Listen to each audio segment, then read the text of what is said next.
presentation. So if you weren't in yesterday's presentation, the reason for that is that there's this misunderstanding that IBR and public service loan forgiveness are the same thing. So this is an opportunity to understand what they really are and how they will benefit you if you're looking at public service as a future career.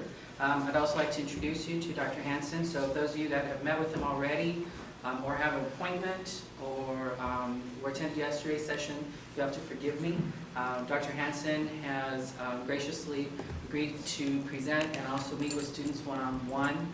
He has over 14 years of experience in financial aid, both at working for a lender and then also being at the university side. I'd also like to encourage those that maybe have not had the chance to meet with him on one-on-one to schedule a time with Audrey, who is running around at the moment, but if you see her, to schedule an appointment with her. We do have some available appointments at the end of this week on Thursday and Friday. I realize it's spring break that it leads into, but this is a great opportunity to get your questions answered and also to get your mind around some of the figures that you're looking at with regards to student loan repayment. There also is some handouts and an evaluation in the salmon color. And if you do have to leave early, I would just ask if you would fill out that and leave that with one of us so that way we can collect those. But I will leave that now to Dr. Hansen, and then if you do have any questions, feel free to ask. Thank you, Joseph. Well, it's certainly my pleasure to be here, and this is probably one of the most exciting and fun presentations I get to give when it comes to talking about student loans, because it is a program that is really designed to ensure that those who have a passion for working in public service will not be prevented from being able to do so because they had to borrow student loans to finance their education.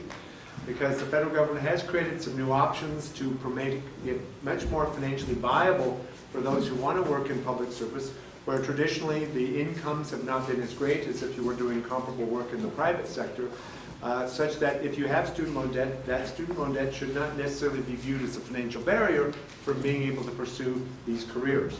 And so what we want to do today is to talk about strategies for how you can manage the repayment of student loans when pursuing public service so that you can take advantage of these programs. Now, before I begin, I do have to make one sort of disclaimer, and that is that the programs I'm going to be talking about in terms of loan forgiveness and loan cancellation, as well as the law school's loan repayment assistance program, are not programs that are guaranteed by your promissory note, by the promissory note you've signed for those loans. So they are all subject to change. In the case of the Public Service Loan Forgiveness Program and the cancellation provisions with the income-defined payment plans, although they're currently in statute, Congress could change the law, which they could change the terms of those programs, or could effectively eliminate them. Similarly, the law school does have a loan repayment assistance program, but it is subject to change. It's subject to funding availability. So again, although we're going to be talking about these programs, don't assume that because I'm talking about them, that if you follow all the rules and do what's required to qualify, that these benefits will absolutely be there for you. They are not guaranteed. I'm not trying to suggest that they will go away or change necessarily. You just need to understand that these don't happen to be elements of the promissory note you signed on your loans. So having said that, let's go ahead and get started. And by the way, I do have a copy of the slides that we've handed out as one of the handouts. If you don't have the handouts, you're welcome to come down and pick them up. This is the slides that I'm going to be showing you. I'll talk about the other handouts as we go along. The presentation is being videotaped so that if you can't stay for the whole session, or if you have friends that weren't able to attend, please let them know. The videotape will be on the law school's financial aid website, and you're welcome to look at it.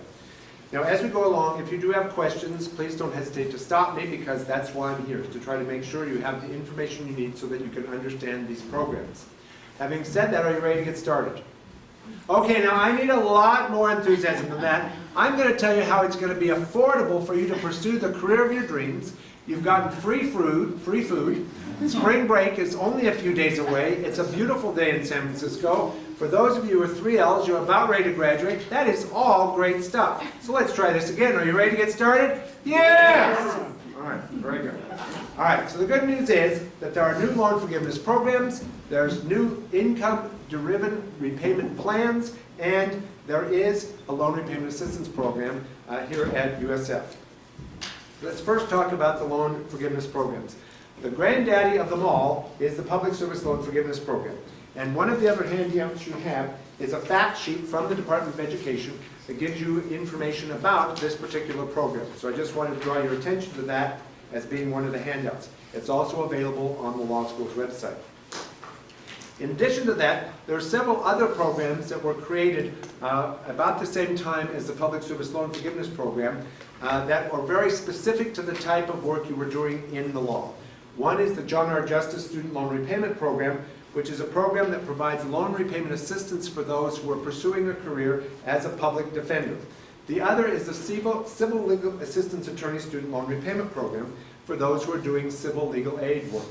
Now, these two programs differ from the loan forgiveness program in that with public service loan forgiveness, it is an entitlement. In other words, based upon the current law, Congress does not have to appropriate funds for those to receive benefits. As long as there are no changes to the terms of the program, if you qualify for the benefits, you have to be paid those benefits. It is not subject to an annual appropriation by Congress. Whereas with these two programs, they are subject to budget appropriations, and at least historically, there have been years in which Congress has not allocated any funds to support these programs. And so there might have been people who qualified for them because there was no money, there were no benefits paid out. We're not going to talk about these two because, quite frankly, I'm not sure you can count on these, and any work you would do that would qualify for your assistance here would also be work that would be eligible for the Public Service Loan Forgiveness Program. If you want more information about these two programs, I would refer you to equaljusticeworks.org. That's the nonprofit organization that advocates on behalf of public interest attorneys, and on their website, under Student Debt Relief, they have a lot more information about these programs. So let's move on and talk about the Public Service Loan Forgiveness Program. What is it? Well, you can read along with me. Public Service Loan Forgiveness, also referred to as PSLF, is a federal program that provides for the forgiveness of any outstanding balance on a federal direct loan once the borrower completes 120 months of qualifying employment and qualifying payments on their direct loan. And any benefit you receive from this currently under the tax code would be viewed as tax-free. So that's what the program is. Now let's look at it in more detail. First of all, some very important key points. Only direct loans are eligible. Now, as a law student here at the University of San Francisco, you've only been borrowing direct loans. So the loans you've been borrowing here at the law school are eligible. However, if you borrowed loans prior to coming to the law school, perhaps a Perkins loan, or perhaps a Stafford, Grad Plus, or Consolidation loan from a commercial lender through what was called the Federal Family Education Loan Program, or FFDL, those federal loans are not eligible because they are not direct loans, and you would have to refinance them through consolidation to make them eligible. Secondly, you have to be working full-time as a paid employee for an eligible public service organization for 10 years, a total of 120 months. And you have to be repaying your direct loans using either income-based repayment, pay-as-you-earn, which would be the two best choices, or if you're not eligible for either of those two, you'd have to be using income contingent repayment. And for more information about the program, the best source of additional information about this program is from the federal government, from studentaid.ed.gov/public service. And that website is where I took this fact sheet from, and that URL is also printed in the upper right-hand corner of that website. And we're going to take a look at that website in a little bit. So let's talk about this in more detail. First of all, to apply for loan forgiveness, again, you will apply for it once you've earned the benefit. You don't actually apply for the forgiveness or for this program up front. You apply for it once you've put in the 120 months of qualifying employment. And at the time you're eligible to apply for the forgiveness, your direct loans cannot be in default. In other words, they have to be in good standing. You must still be working for a qualifying public service employer. And you must have completed 120 months of qualifying employment and made qualifying payments on your loans. And you'll notice that I indicate that those months do not have to be consecutive. You could take time off, and it doesn't matter what you're doing when you're not doing public service. When you come back into qualifying public service employment, the counter would start up where it left off. It doesn't matter what you're doing. You don't have to be doing the work of an attorney. You just have to be working with a qualifying employer. And you can be working with different employers over that 120-month interval of time. It doesn't have to all be with the same employer. And during each of those months, you had to also have made a qualifying payment using one of the income-driven payment plans, IBR, pay-as-you-earn, or income contingent repayment, on your direct loan. Once you've done that for 120 months, then that loan would be forgiven. And it is at the loan level that the debt is factored in. So in other words, let's suppose you started in making payments and doing qualifying employment on some loans you took out before you came to law school. All right, so maybe you have a year worth of time already on those loans. Then you took out your loans from law school. You don't have any months yet on those because you haven't started repaying those. So you could actually have forgiveness occurring at different points in time on different loans depending upon when you borrowed the loan, when you started repaying that loan, and when you started doing qualifying employment while repaying that loan. Does that make sense? So it's not at the borrower level that we calculate the benefit, it's at the specific loan level. All right? So, what are eligible loans? Well, they're only direct loans, and they're the direct subsidized or unsubsidized Stafford loans, direct Grad Plus loans, or direct consolidation loans. Now, what if you don't know what kind of loans you have? Because as I've already mentioned, your Federal Family Education Loan, or FFDL loans, and the Perkins loans are not eligible loans. You could make that debt eligible by refinancing it through consolidation, but what if you're not sure? Well, there is a website where you can find out. It's called NSLDS, or the National Student Loan Data System, and you can access that database at nslds.ed.gov. And in order to access your information, this is the home page. You would enter in your Social Security number, the first 2 letters of your last name, your birth date, and the PIN that was assigned to you when you completed your FAFSA. And we're actually going to go out to that website for a minute so that I can demonstrate something to you.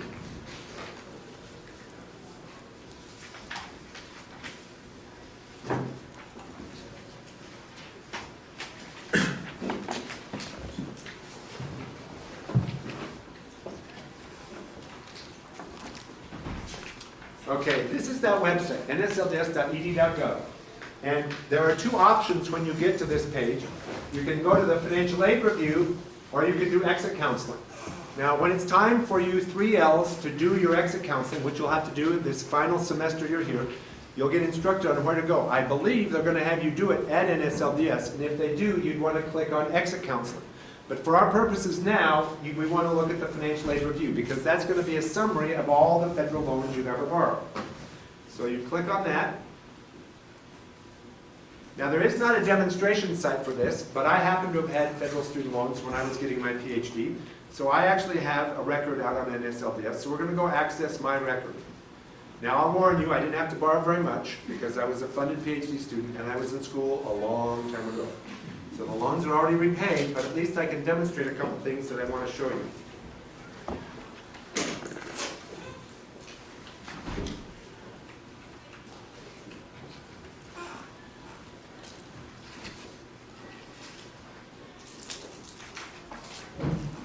The first screen you see is the loan summary. And this is going to be a listing of all of the federal loans you've ever borrowed, and they're going to be in reverse chronological order. So the most recent loan would be number 1. The oldest loan will be the bottom loan in the list.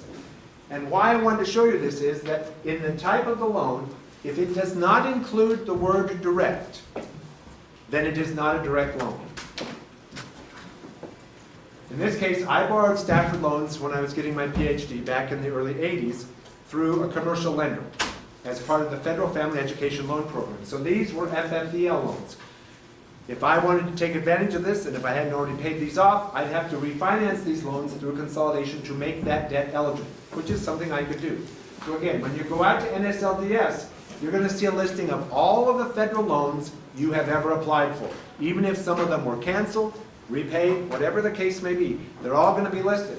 And if it doesn't include the word direct as part of the name of the loan, then that would be a loan that currently would not be eligible for possible forgiveness through public service loan forgiveness, and you would have to refinance it through the loan consolidation program. Let me just point out one other thing. You'll notice here that it says you can click on the number in the first column to see the details. If you do that, it's going to tell you in the details, among other things, who is the current lender and servicer of that loan. And in terms of direct loans, the Department of Education currently uses 17 different companies to manage its portfolio of loans. All of your loans will be with just one of those 17 companies, but you need to know who the servicer is. And this is how you could find out who it was, along with their address, phone number, and website. But that's not who you would contact to consolidate the loans. To consolidate the loans, you would go to a different website. So now let's go to that website. But first I'm going to log off here. You would go to loanconsolidation.ed.gov. Hope I spelled it right. And when you get to this website, what you want to click on is Borrower Services. So you click on that. And then you're going to sign in. And in signing in, you're going to enter the same information that you used for NSLDS, because by doing that, it's retrieving all of your federal loan information into the consolidation application, so you don't manually have to enter your loan information. That didn't used to be a feature of this process, and it's made it a lot easier. So just be aware, this is how you would do that. All right? So we're going to go back to the presentation now. Any questions about NSLDS?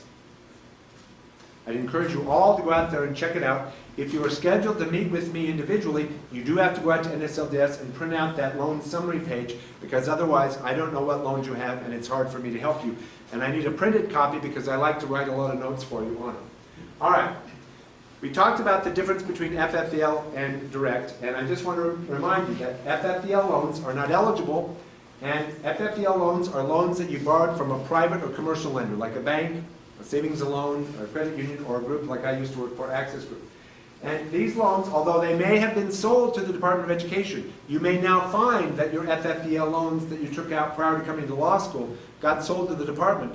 What was sold or transferred was the promissory note, and that promissory note remained intact, and it's an FFDL note. It is not a direct loan, even though it's now owned by the department. So it doesn't matter who the current lender is.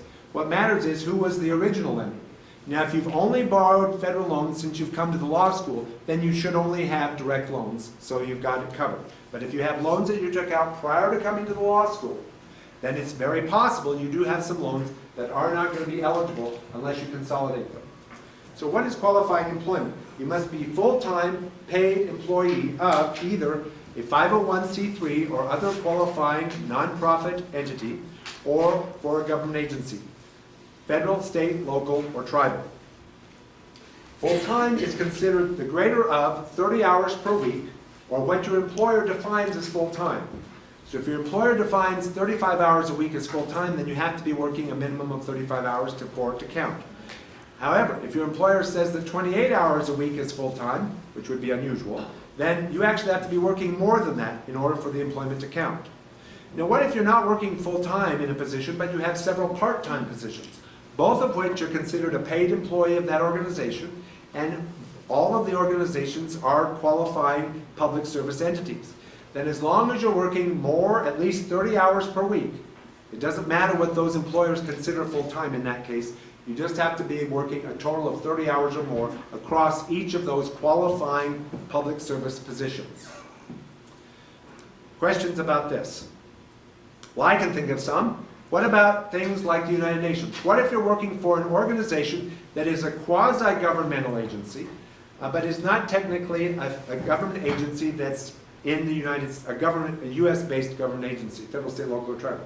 Well, it happens to be the case that if you're working for the United Nations, for NATO, or the World Health Organizations, or organizations like that that are sort of international government, quasi-government entities, then employment with those organizations does not qualify as public service. And the government, through their Q&As, has provided the answer to that specific question. The exception would be if you are a member of the U.S. delegation to the United Nations, and therefore are technically an employee of the U.S. State Department, then that would count. But if you're an employee of the United Nations itself, although you might consider that to be a governmental body or a nonprofit, the government of the United States has determined that that is not considered qualifying employment for purposes of public service loan forgiveness. All right, now, question. If you own the 501c3, or if you established it yourself, and it was, I guess, bringing in money and you pay yourself, and you still qualify as an employee, or is there? Right, the question is, what if the 501c3 in question is one that you established yourself, and you are a paid employee of that 501c3? The fact that you're the owner, does that still make you eligible? Yes, it does. You just have to be a paid employee of a qualifying entity. And the qualifying employment is indicated on the back of the fact sheet in this section. So now, whether or not you can create your own 501c3, that's another question altogether, and I'm not qualified to answer that question. But you can go out to the IRS website and search for 501c3 eligibility criteria, and they do actually have a section that describes what it takes to be able to qualify for that designation. Did you have another question? Okay. Sorry, this is really getting extreme, but what if you don't like to sleep and you do your 30 hours in a qualifying organization and then you also work for, I don't know, a non-qualifying organization? Okay. What's definitive? Okay, the question is, what if you work for 30 hours at least in qualifying employment, but then you're moonlighting doing something else that isn't considered qualifying employment? That doesn't matter. You just have to put in the minimum of 30 hours of qualifying employment if it's part-time work or full-time paid employment with a qualifying employer. If you're doing extra work, then that doesn't mean you're not eligible, but that extra work is likely increasing your income, so you're likely paying more per month on your student loans, so you'd likely have less debt left to forgive once you're eligible for the forgiveness. Thank you. Other questions about employment? Again, the question back here. There's no like, other than maybe like minimum wage, is there any restrictions on how much you need to get paid or? The question is, are there any requirements as to how much you're getting paid for it to be counted as paid employment? The answer is no. Under the paperwork the government has provided thus far, all they require is that for you to be considered an employee, you have to be a paid employee. They don't discuss or define how much means paid. That's going to be up to your lender, your employer, to make sure that that meets their requirements. All right, any other questions about the types of employment? All right, what about qualifying payments? Here, it has to be a payment made using one of the income-defined plans, income-based repayment, income contingent repayment, and a new form of income-based repayment called pay-as-you-earn, or you're using the standard repayment plan, which results in monthly payments that are based upon a 10-year amortization. Now, if that's how much you're paying every month, if you're paying an amount equal to what would get the debt paid off in 10 years, then there won't be any debt left to forgive. So you probably wouldn't want to choose that plan. The other payment options, extended and graduated, don't count unless the amount you're paying under those plans was at least equal to what would have been required under a 10-year amortization. And those plans are structured such that you wouldn't necessarily be paying that much, so you don't want to anticipate or assume that those payment plans would count. The best plans to choose are going to be pay-as-you-earn if you're eligible, because it would give you the lowest qualifying monthly payment. If you're not eligible for pay-as-you-earn, and we'll explain about why you might not be in a few minutes, then the next best option would be income-based repayment. What are the pros and cons of public service loan forgiveness? Well, clearly the positive is it's increasing the financial feasibility of you pursuing a career in public service, where oftentimes the income is not as great as what you could be earning in the private sector for the same type of work. And it's allowing you to do so even if you have student loan debt. And it's the potential of getting a portion of that debt forgiven. And what's going to happen is, if there's any debt left to forgive after 120 months of qualifying employment and qualifying payments, that debt is forgiven. It's not that they're reimbursing you for payments you've already made, it's just that they're forgiving any debt that's left at a certain point in time. And it is an entitlement. By that, I do not mean that it's guaranteed by your promissory note. What I mean by that is, if the program isn't changed, and if you are eligible for the benefits, then you have to be paid those benefits. It does not have to be the case that Congress has to allocate or appropriate funds each year for people to receive benefits in this program. Now, there are a few negatives, though. First of all, it's an all or nothing benefit. You have to put in the full 120 months to get the benefit. If you don't put in the full 120 months, you don't get any benefit. You can't put in 119 months and get part of it.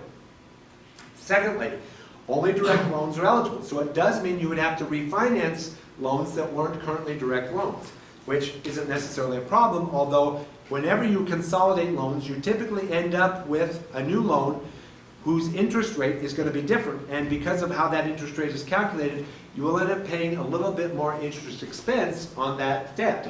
And so that's adding to the cost of the debt. And if you don't end up qualifying for the forgiveness for some reason, perhaps because you don't stay in public service for 120 months, or perhaps because Congress changes the program, then again, it could cost you more. And finally, it is a program that is subject to federal statute, but Congress could always choose to change the statute. And in fact, in the last session of Congress, Representative Petrie from Wisconsin did introduce a bill that would have eliminated the Public Service Loan Forgiveness Program. In fact, it would have eliminated any loan cancellation or forgiveness provisions in any of the federal loan programs. Because he doesn't like the idea of people being able to get part of their debt forgiven. Now, it never went anywhere, it wasn't acted upon, it wasn't voted on, it didn't have any co-sponsors. But just today, there was another article about that legislation, and I expect that in this session of Congress, it will be introduced again, and it could be acted upon. Now, that doesn't necessarily mean that changes will occur, and if there are changes that occur, it may be the case, because this has historically been what the department has done, that if there are changes to the loan programs, those changes historically have usually only applied to either any new loans or any new borrowers on or after the date of enactment of that change. But that isn't necessarily something that would have to happen. Congress could make all of these changes retroactive. Because at this point, nobody has yet actually qualified for the forgiveness, because this became effective on October 1st of 2007. So the first month when someone's going to be able to apply to have debt forgiven isn't until October 1st of 2017. So just be aware of these potential negatives. Now, if you want to take advantage of public service loan forgiveness, the first step is you have to make sure all of your student loan debt is eligible. So you'd want to go out, check out NSLDS to make sure that you only have direct loans, and if there are loans that are not direct loans, you need to refinance those at loanconsolidation.ed.gov. Secondly, you'd want to choose either pay-as-you-earn, if you're eligible, or IBR as the payment plan you use to repay your direct loans. Then you'd make 120 monthly payments on time. The payment has to be received no sooner than 20 days before the due date and no later than 15 days after the due date for it to count in that month. If you miss that window of time, then it's not that you can't still be eligible, but that particular month won't count. Then you want to keep good records with regard to your employment, although now that's less important because there is a new optional process whereby you can fill out this employment certification form. And that way you can find out if you're on the right track to qualify for the forgiveness. And then finally, once you've put in the 120 months, then you go ahead and apply to have the remaining amount of your direct loan debt forgiven. Now, this new employment certification process allows you to complete the employment certification of public service loan forgiveness form annually or whenever your job changes. You can fill it out as often as you want, but the government recommends that you do it every 12 months or every time you change jobs. The form is available from studentaid.ed.gov/public service, and in a minute we're going to go to that website and I'll show you the form. You would then fill out the form, and you'd fill out the first page, which is basically providing your demographic information. Then you'd go to the second page and you'd have your employer fill out that. Then you would submit it to Fed Loan Servicing. They would review and process it. If you've started accumulating eligible months towards the 120 needed to qualify for the forgiveness, they will then take over the servicing of your direct loans if they are not currently your servicer. Fed Loan Servicing is one of the current companies of the 17 the department is using that is servicing federal direct loans. And they have been designated to be the servicer that will manage this particular program as well. Then they will keep the paperwork that you've submitted so that you're starting to build up documentation to show that you've done qualifying employment. And then again, every 12 months, every time you change jobs, you'd be encouraged to fill out a new form, submit it to them, so that again, you're building up this information. And then once you've got in the 120 months, you would then apply for the forgiveness. So now let's go back out to the web and go to that website so I can show you that form. Let's see.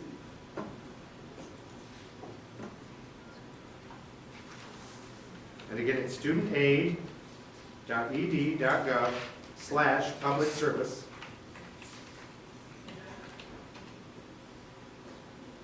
And this is that website. And if you scroll down in this text box, what I've given you is the fact sheet. All right? And so I'd encourage you to, again, be aware of that.